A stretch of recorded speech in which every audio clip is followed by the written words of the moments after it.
Dr. Ryan Bisel, professor of communication at the University of Oklahoma, joins us today. Ryan is a professor of organizational communication, and his research, which is lauded and plentiful, it centers around leadership communication, organizational culture, and behavioral ethics. He does some really cool stuff, folks. Ryan translates his breadth of research in a conversational way to help us, as employees, lean into our agency and power to speak up when something at work doesn't feel quite right. Hello and welcome to The Communicative Leader, hosted by me, Dr. Leah O'Million-Hodges. My friends call me Dr. O. I'm a professor of communication and a leadership communication expert. On The Communicative Leader, we're working to make your work life what you want it to be. So, Ryan, before we dive into your research, can you tell us a bit about yourself and what brought you to this area of expertise? Yeah, well, I'm really glad to be with you this afternoon. I got interested in organizational communication probably because of my mom. There was a point in my early childhood where my mother left a position with a multinational organization. She was very high ranking, and she hit the glass ceiling, actually. And my mom is tough as nails, and she wasn't going to put up with that. And I'm very proud of her for that. So my family, we kind of risked it all to open a printing company. And so a lot of my teen years were spent watching her build that company. And she was always so gracious to get me involved and ask me questions and get my perspectives, which of course I didn't know anything, but she's just a great coach and mentor and teacher that way. And so I've got to believe that had a huge influence on me when it was time for me to go to college and look for what I wanted to study, organizational communication. I think at that point just seemed like a very good fit. And I tell you, the sort of epilogue to that story is that my mother and I have just published a book together on entrepreneurship. 30 years later. Cool! Yeah. Very, very fun to get to be part of that. Yeah, and what a neat way to get into it, because you saw certainly the challenges of organizations with your mom hitting the glass ceiling, but then the empowering, the flexibility and the latitude, and how much goes into being in an organization, let alone running one, starting it and running it. Absolutely. And it was as with starting any kind of business, it was perilous. It's tough stuff, but she worked through it and assembled an amazing team of people. She sold the business 25 years later. So she made it past all those statistical boundaries that you hear about in the US. I think it's 70% of businesses fail in 5 years, right? Wow. And so it was a family affair in the sense that it really affected all of us, and we worked through it. My father was a milkman. That's the honest truth. He was a route driver, blue collar kind of guy, and we joke that he was the biggest venture capitalist of the whole ordeal, because there we go. We needed him to do his thing so that the business could get off the ground, and it was a wonderful experience. I wouldn't trade it for anything. Thank you for sharing your background. And now we want to think about some of your more recent work, and you've done so much cool research and from different perspectives, which I really love. You've looked at a leader's perspective, employee perspective. You looked at context and culture, and all from, this outcome of employee voice. So can you help us understand what employee voice is and why we need to be aware of it? Yeah, I'd love to. I've certainly spent a greater part of the last 20 years thinking about these issues. Employee voice is the phrase that we use when we're talking about disagreeing with the boss, primarily. It has to do with expressing concerns, disagreements. It could be about policy. It could be about practices. It could, in other words, it's communicating bad news upward, up the chain of command. And employee voice matters for lots of reasons. But I would say the place I think I would want to take people first is to say, there's this thing that happens in organizations where when you get into management, you often start to get further and further from the location where the real work gets done, ironically. And very often it's the people who are customer facing, who are providing goods and services, who know the most about the kinds of immediate pressing needs and troubles and concerns that the organization needs to be dealing with. And so that kind of irony that occurs, you have people with increasing decision authority who know increasingly less about the most pressing issues. That dynamic is why employee voice matters, because we got to create a communication culture where people can, speak about their concerns, or they can discuss those openly, candidly, frankly. That's not to say that every bit of employee voice is created equal. It's always important to come back with that. There really is complaints and moaning that is not high quality. But the fact of the matter is, it's the price to ride, because after all, what we're looking for is that key insight, the idea, the concern that we need to address right now if we're going to remain a strong organization, if we're going to remain fit with the environment and organizational environment. So we don't go the ways of those many entrepreneurial efforts that do end up failing, within the first 5 years. Yeah. When you were talking, I feel like we almost have the setup for a bad joke that, of course, only organizational scholars would think is funny, like the more authority, less experience. Like, it just feels like we're getting ready for a bad joke set up there. But I mean, could not be further from the truth, right? And that's the reality for employees. So thanks for giving us that context and that understanding. So we know what employee voice is. So how do those in these leadership positions, these with authority, how do they impact the likelihood of someone speaking up, of voicing dissent or calling attention to something that's just not working anymore? Yeah, there are a lot of forces at play, which basically tend to encourage employees to hold back the expression of their concerns or aspirations or issues.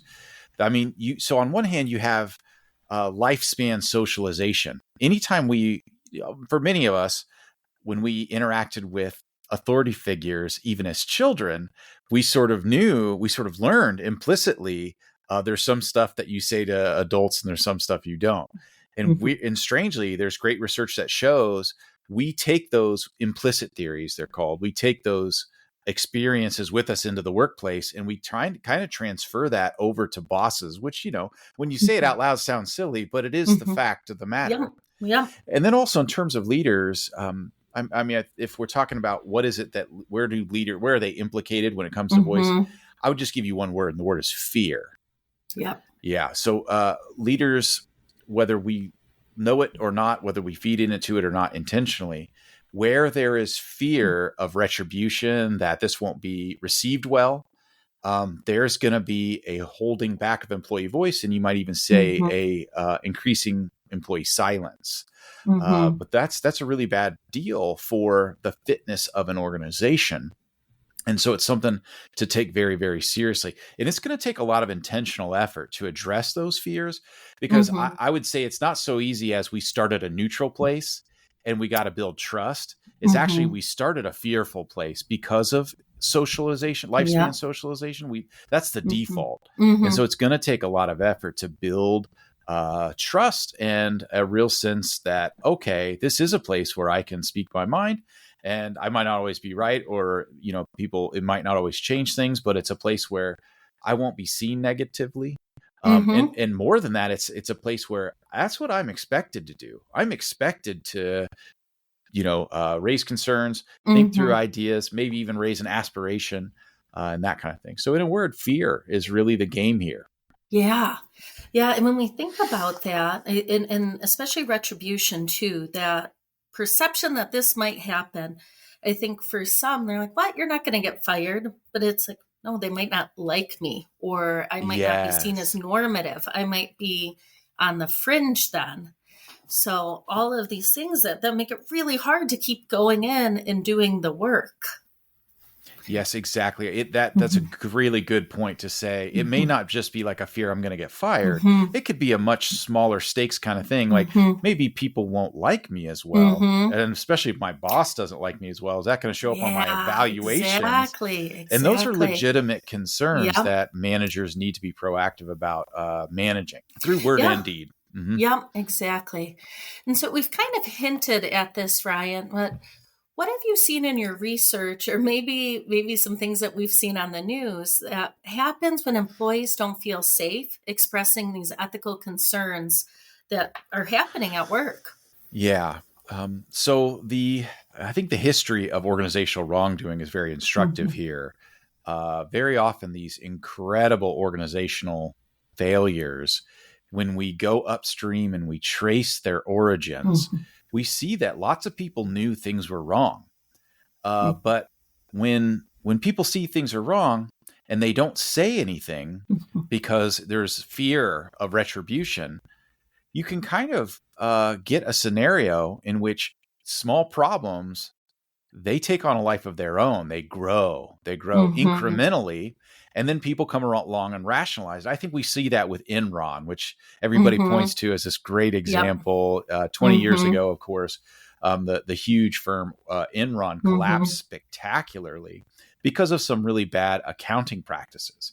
And some of the things that were going on, there was many things going on, but some of the Mm-hmm. things that were going on is they were recording next quarter's earnings on this quarter. And these are projected earnings, right? These are not actual earnings. Yep. Mm-hmm. And the thing is, if you take it back to Mm-hmm. the moment where somebody comes up with this quote unquote creative accounting idea to Mm-hmm. meet, shareholders' expectations, Mm-hmm. and the first time that goes through, it could have been that lots of people were like, "Wait, that sounds wrong. That's Mm-hmm. uncomfortable." Mm-hmm. But the thing is, when we don't have an out loud conversation about ethics, and all of our conversation is about Mm-hmm. legal, Yep. can we get away Mm-hmm. with it, or Yep. Yep. accounting norms, Yep. and we don't actually have the ethics based conversation. Okay, Mm-hmm. so let's say that it gets by once in that first Yep. quarter. Now, the second time it comes around, it starts to become business as usual. This is how Mm-hmm. we got away with it last time. And Mm-hmm. then people question themselves, don't they? They say, Yeah. "Oh, maybe I was just naive. Maybe this is how the Mm-hmm. world works. Oh, I Mm-hmm. see now." And so Yep. the moment of the moral intuition that might have been Mm-hmm. there gets increasingly numbed. It Yep. gets anesthetized Mm-hmm. because we don't have the conversation that we need to be Mm-hmm. having. And so incrementally, you add on top of that incremental silence, you add rationalizations where people say these kinds of things aloud to one another that defend the rightness of an otherwise wrong thing to do. And it can spiral dramatically. And so what would have been a small issue has becomes a much more troubling issue. Yes, exactly. And one thing I really love that you pointed out there was this idea that what are we talking about? Going back to the communication. And if the predominant streams of communication are profit and creative accounting, right? Two words that we should never put together. But if this, if these are our main streams of conversation and, we're not looking at ethics, we're not looking at morals, we can start to see why these things can happen. Absolutely. Yeah, we need to make those conversations more common. There's some Mm-hmm. amazing anthropologists of business talk that did work in the 80s and 90s. I think of Bird and Waters Mm. and Jack All and these kinds of folks, and Yeah. they really helped us realize that there's a way of talking in the workplace that we can take for granted, and it Mm-hmm. sort of makes certain things inbounds and certain things to say out of bounds. Yeah. And one of the things I would point us to is that very often we tend to think of very explicitly ethical conversations as kind of out of bounds, as Mm-hmm. too, I don't know, fuzzy or philosophical or religious to Mm-hmm. have that conversation. But that's too bad, because if we aren't talking ethics aloud, how can we Mm-hmm. think about ethics as a group? I mean, we can certainly think Mm-hmm. about ethics as an individual, but how can we think of it using the power of the group to make group changes as we move forward? Mm-hmm. Yeah. Yep. So communication is power. So we've seen these examples of unethical behavior. We just talked about some. Unfortunately, we've probably experienced them at some point. But this brings me to some recent studies that you've done with some of your colleagues on moral talk contagion. And Ryan, I'm really excited about this. This is such interesting work and it's so optimistic. So, can you talk to us a bit about your findings related to moral talk contagion? I'd love to. Yeah. Moral talk contagion or supervisor moral talk contagion is the research finding that when bosses are known for using explicitly ethical vocabulary, well, then employees are much more likely to voice explicitly ethical concerns. Mm-hmm. So there's kind of a matching. That's why it's called contagion. We live in an era, I think, when we think about. I don't need to define that one. Right, that's right. But in this case, it's kind of it's in a good way, contagion in a good way. Yeah. Just as bad things can catch on, good things can too. As you said, it is an optimistic finding, and as a scholar of organizational ethics, it's really nice to find optimistic findings every once in a while. Yes. And it tells us that, hey, leaders out there, this is something we can do, and we need to use this vocabulary of ethics, morals, integrity, conscience, those kinds of things that are undeniably explicitly ethical. When we do that, it puts people's fears on note. It calms them down.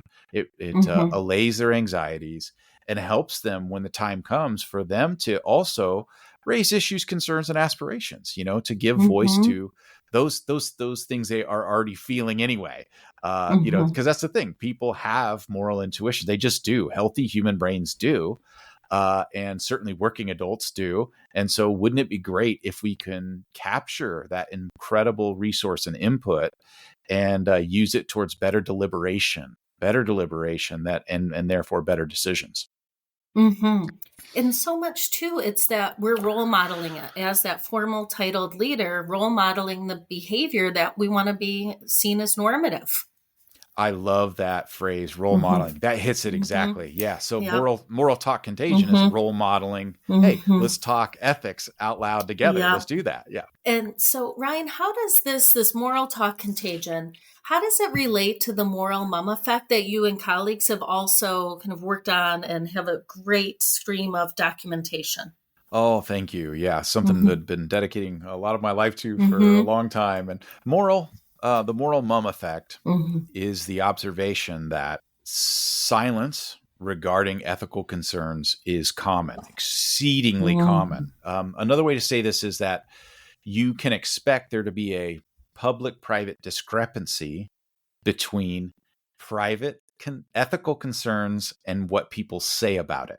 That's why it's MUM, M-U-M, right? Moral. I know people are just listening to this. Moral mum effect is just this issue that you can expect people to be quiet about their private ethical concerns. And that's a problem, obviously, because like we were hinting at earlier, when people do have those concerns, and as time is moving on, when they don't hear others saying the same concern, they begin to sometimes mistakenly believe that they're in the minority. Even though they might be in the majority, they mistakenly believe they're in the minority. And then they start questioning themselves. And then sooner or later, people start adding rationalizations. And then the concern goes away, even though corruption is allowed to go on and fester. It's so sometimes people talk about bad apples and bad apple barrels. And so a bad apple, of course, is just a way of talking about nefarious actors, people who are really criminal, who are doing terrible things.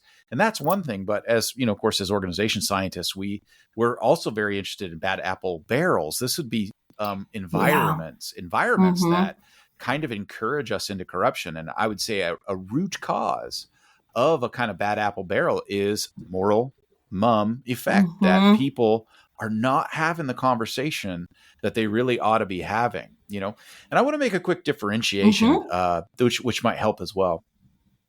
Moral mum effect has to do really with here and now ethics talk, not necessarily there and then ethics talk. So there and then ethics talk is the talk, frankly, of ethics training very often. It's like obscure dilemmas. or ethics. There and now, ethics talk could be about scandals in the news or politics. It's ethics, but it has something to do with somebody else somewhere else. It doesn't have to do with us in the here and now. The here and now ethics talk is the really critical stuff. It could be that there and then ethics talk is on the rise. I don't know. It might well be. But here and now ethics talk, when it really implicates us emotionally, where we are with our particular work scenario, no. We will not tend to talk about that. And so our research shows, I mean, we have, I would tell you, probably 6 or 7 data sets of hundreds of working adults. So we're well into the thousands now. We show that 90% of the time when people are asked to comply with an unethical business request, 90% of the time, they do not deny it on ethical grounds. They find they find lots of other reasons to deny it, but they won't say aloud, even though privately they say, yeah, that's unethical. Publicly, they won't talk about it. So what do you have there? You have a self-censorship, especially when it has to do with ethics. And I get it. I don't mean to be judgy at all. There's a lot of good reasons why we do feel very hesitant to talk this way. But it's something we need to be mindful of and realize that it really is at the core of the kind of cultures that are being created every time we speak. And it might contribute to these bad apple barrels that, whether we realize it or not. Yeah. And I was thinking of that phrase you just said, talk this way. So if that is not our norm, if we haven't seen it modeled, then it just feels, I would imagine, like wildly inappropriate for the workplace because you haven't seen it or experienced it. Like, then let me give you all these other excuses that I can rationalize and come up with. Yeah. Absolutely. And that's the power of moral talk contagion from supervisors. They do burst that bubble, that concern, and says, okay, this is normal here. This is what we do. And those with a decision-making authority are inviting us to talk in that way. And they're role modeling it, as you mentioned. Yes. And that's really powerful way to suppress moral mum effect. Yeah, very exciting. And my next question, it continues with the here and now. Is in your recent book on organizational moral learning. Love that book, by the way. Thank you. Very cool. But you talk about how a lot of times organizations, we're not thinking about ethical dilemmas until there is a crisis. And also, as you've kind of hinted before, these small breaches, they kind of grow legs and they can attach to other practices, and they can foster these cultures that are kind of ripe for a crisis or an ethical breakdown. So considering all of this, Ryan, what do you wish our titled leaders out there, what do you wish they knew about culture and how that kind of can impact employee voice and ethics? It's such a thoughtful question. I think I'd take us in 2 directions. The first thing I want to say is that there's a myth out there that where you have good leadership, everything always goes well. And that is a myth. I think the more healthy, productive way of thinking about it is to say, where you have good leadership, trouble will be caught while it's small and still resolvable. And this hopefully really can be, I think, helpful. Now, when we catch troubles and issues while it's small and resolvable, we can adapt and we can improve things and learn. Organizational moral learning, right? The name of the book. That's the point, that we can still learn. But when we don't catch things while they're small and resolvable, probably in part maybe because we don't even know about it, haven't heard about it, because there's been so much employee silence, that when managers don't catch issues while it's small and resolvable, they can grow and fester and become utterly intractable. And that's when systems begin to fail and people get hurt. I mean, let's really we're talking ethics. So that's, people can really, really be hurt. I mean, nation states can actually be hurt by organizational wrongdoing. It's really, it's no small deal. And so the first thing I want a leader to know about culture is, hey, let's get our head straight and realize that stuff does go wrong. But great leadership occurs where we can catch issues while they're still small and resolvable. And the way you do that is you set up a culture that allows you to hear of trouble and allows you to adapt. And that's essentially what organizational moral learning is about. It's about a capacity to adapt to members' communication about their moral intuiting. The other thing I'd want to say, other than small and resolvable, I'd want to say something about norms. That a norm, culture. I don't know about you, but culture, it's almost too big of a concept for me sometimes. Is that bad that I'm admitting that? No, it is enormous. We could put anything we wanted under there. Yes, Yeah. exactly. And I have found in my studies that the concept of norm is maybe it's helpful for me to now norms are a key part, as you know, of culture. And a norm is expected and accepted behavior. And so for leaders out there, if you know that culture matters and you're like, hey, where do I get a handle on this big old idea of culture? I would invite you into thinking about norms. Now, norm is expected and accepted behavior. Expected and accepted behaviors basically come into being almost every time we interact. And it's so subtle. It's so incredibly subtle. I often like to tell this. Think of it this way. Have you ever been to a friend's house for the first time and you slipped your shoes off at the door, even though it wasn't even asked of you? And it's because you noticed that they greeted you without shoes on, and there's a pile of shoes at the front door. And the thing is, you just fell right in line. This is what we do. We read the scene for norms and we follow suit. And so it's amazing the influence that norms have on behavior of all kinds. And it's true of the workplace as well. And so I would just say, leaders out there, every time you talk, you have the chance to reinforce or challenge a norm. And so that's your way into culture. People are signaling. We're signaling all kinds of expected and accepted behaviors, expectations about who talks when, who talks first, who talks longest, what do we talk about? And as I was mentioning, one of the things in a lot of workplaces we don't talk about is here and now ethics.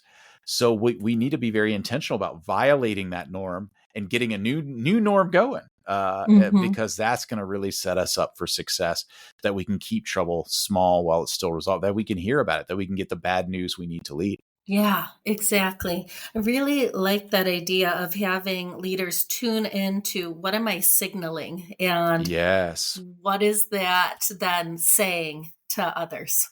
Exactly. So, Ryan, this next question, I mean, it's a hypothetical, but when I was getting ready to chat with you, let's say I'm an employee and I witness an event or a series of problematic events. Maybe it's just a slight change. We're not observing our standard operating procedures, or maybe there's a little oversight on various reports. So one, just general advice. And then two, what if this person who is doing these things is actually my direct supervisor? Yeah. And that's it's a realistic question, and it's one that I think need to be ready for in advance, and we need to make that's going to help us when the moment arises. We'll kind of have a repertoire of behaviors to go with. And I think basically the question is, how do I have this conversation? How do I raise the concern? And on some level, everybody needs to make these decisions for themselves, because it's going to take moral courage. Simply to do this in most situations. It's going to take moral courage. But some other advice I would have for you is start soft. I would say focus on a prosocial approach to this. And by that, I mean essentially a polite approach that gives the benefit of the doubt. But I would also encourage to use words like ethics.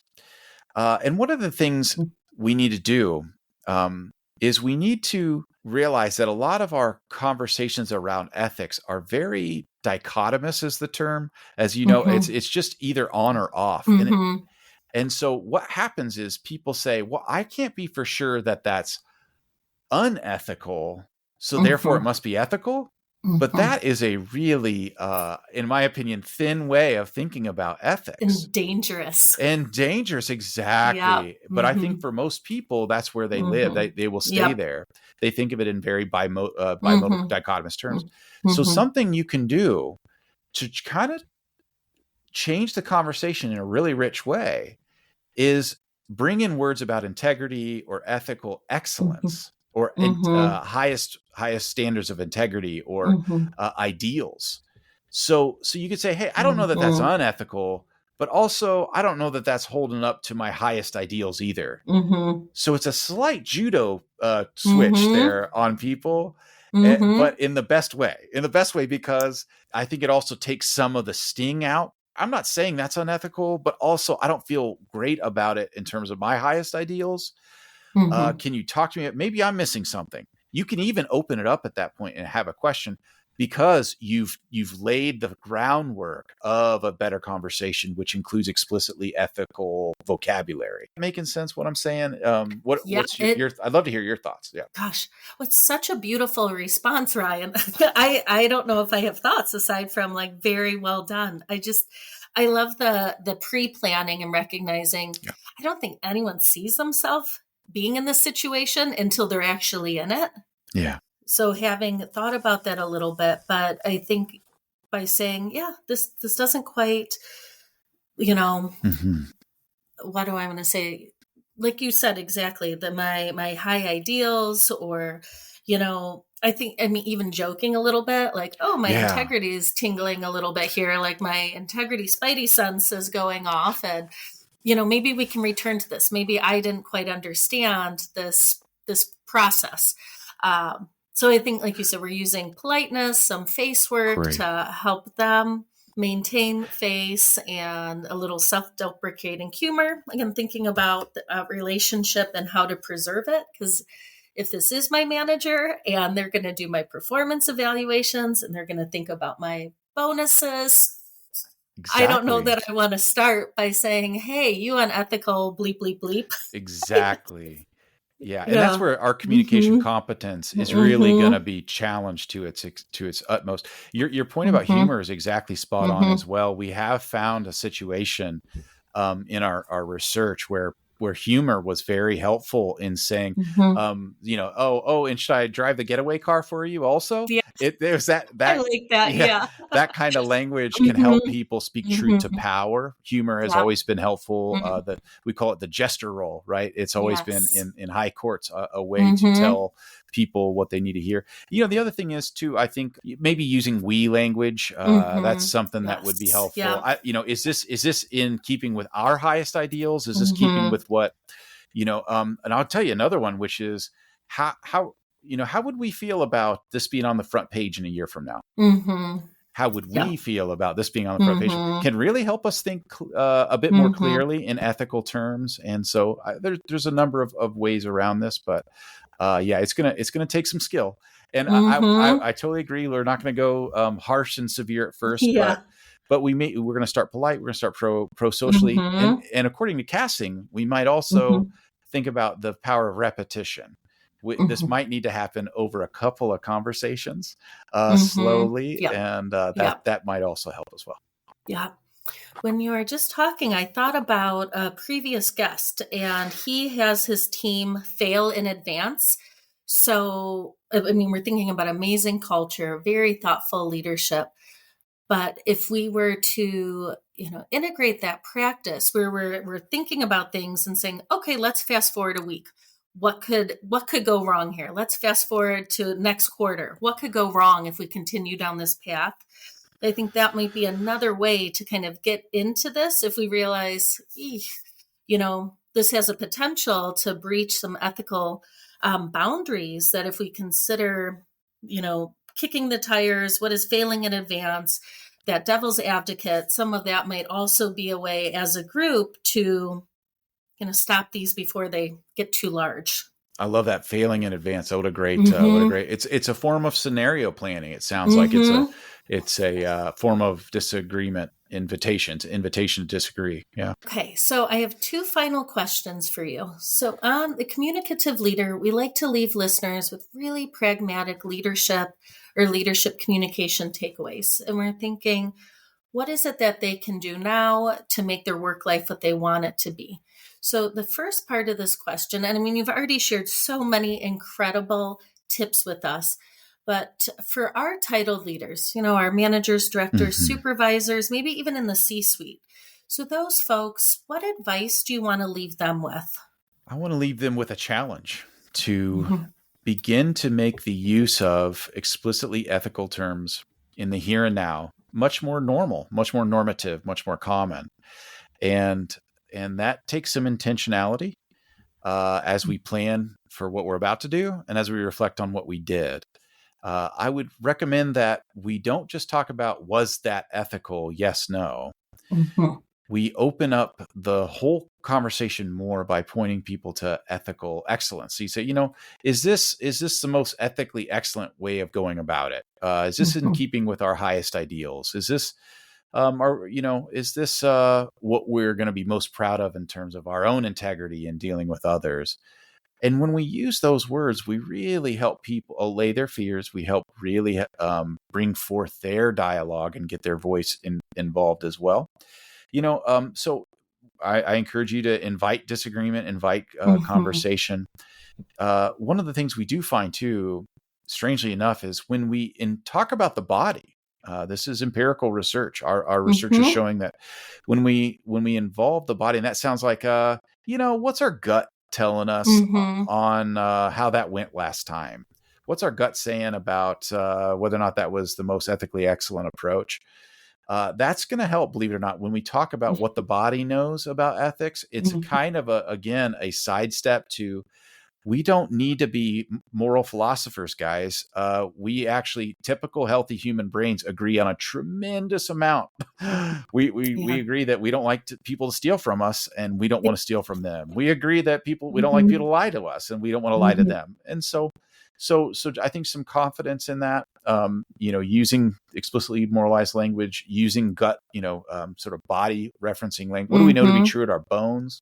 What's our heart telling us on this? This is all going to be really helpful.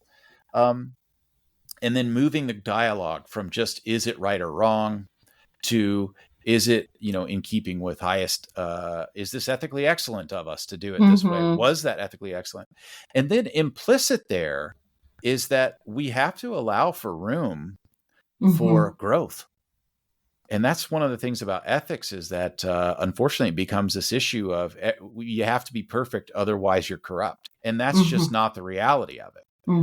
There are many, many, many shades of gray, and or maybe shades of light is probably the way to say it. And it's okay to have a pursuit mindedness, pursuing ethical excellence, as opposed to saying either we're ethically perfect or nothing, because basically no one is, and no organization is. But that myth keeps the silence going. It keeps us from being able to adapt. And so I don't know if that was what you were hoping for, but I think that's some of the first places I would take people. Yeah, no, that is incredible. It is really helpful kind of checklist. And I love that you frame it as a challenge, because it is. It's, I dare you to do this. I dare you to start transforming your workplace, and then hopefully your organization, in this really positive, pro-social way. Absolutely. So with that in mind, Ryan, my last question for you. So our employees, all ranks across all industries, what advice do you have for those friends? Yeah. Given on top of the other things we've already talked about, I would say don't underestimate the power of being the second. And what I mean by that is, as a bystander, as a coworker, as another boss, if you do hear other people beginning this process of bringing here and now ethics talk to the fore, I want you to be encouraging, because you're going to help produce that norm. I want you to say, hey, I'm glad that you brought that up. And being in the I'm saying second here is like, motion, and then second, and then vote, that kind of thing. Yeah, it can be really powerful to have somebody else raise their voice affirmatively and say, I hear what you're doing. I hear that. Leah, let's talk about this. And again, sometimes when people raise ethical concerns, there's actually isn't much issue there. That is also a possible outcome, but much better that we deliberated about it, and then have that conversation and move on. So I think we can all kind of be helpful partners. We can be allies to each other in this thing, as we listen for those who are trying to call into being a new norm, a new culture, therefore, in which we can have these conversations. Be encouraging of it, and be humble enough to be like, okay, I think I needed to hear that. I need to slow down a second and think about this. And And as we do that, it can be very powerful. Yeah, it is. It is so powerful. And you recognize that we really don't need a lot to get this moving in the direction we want, right? We do need a brave person to go first and to start to role model it. But then if we have some affirmation, some validation, then we can really start to build some steam in changing those norms. Yeah. And if I might, I sometimes think of this, I get a mental picture of, so I work on a university campus, and I can kind of imagine a class of, doing Tai Chi out on the lawn. Can you kind of picture that? Exactly. Yep. Tai Chi is this, of course, this like slow martial art. It's kind of like yoga. And the thing that we know about practitioners of Tai Chi, you can practice this well into your very, very senior years. And when older adults do that, they are very slowly training a body-brain connection. They are training their central nervous system, and they're producing pathways, right, that are slowly they're growing and not atrophying. And I think of here and now ethics talk, no matter where it goes, is kind of like that. Okay, so then if you hang with the metaphor for a second, once we've done that, we've built a capacity so that when like the older adult is walking along and trips a little bit, they almost intuitively, spontaneously, all that connections in the central nervous system will put that foot out where it needs to be and catch their fall. They'll keep them from falling. And that's what we're hoping to do. We're hoping to create a capacity in our conversations over time, such that when the moment is we really do need it, it will be there. We can adapt. We can catch the fall before it happens, keeping trouble small and resolvable. Yeah, I thank you for sharing that. I'm really visual. I imagine a number of our listeners are, and it's just a really powerful way of thinking about what we're doing now is planning, certainly helping us now, but also, giving us some safeguards as we go forward, as we grow, right? Or as we age as an organization. Age, yeah. Oh, well, Ryan, thank you. This has really been a pleasure. It's been so fun. Thank you. Thank you. I've followed your work for literal decades, and I'm so excited that we get to share it in this capacity because I know it's going to help so many people. Well, I'm honored too. I've been following you for a long time, read your book on leader-member exchange theory, just so impressed with it. And I was just delighted when you reached out. So just thank you. All right, my friends, that wraps up our conversation today. Until next time, communicate with intention and lead with purpose. I'm looking forward to chatting with you again soon on The Communicative Leader.